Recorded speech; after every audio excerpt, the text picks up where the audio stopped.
सवन नाच की पावन कहना छोड़ के भैया तबे अकेले कहना का बोला तबे अकेले कहना करमत भैया बची रहिया ना लगे घरे बाते करमत भैया ना लगे घरे अंगना ना लगे घरे अंगना भैया ना लगे घरे अंगना लगे घरे अंगना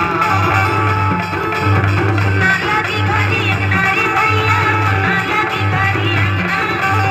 ना लगे घरे अंगना रे भैया ना लगे घरे अंगना वंदे सरमत भैया बची रहिया ना लगे घरे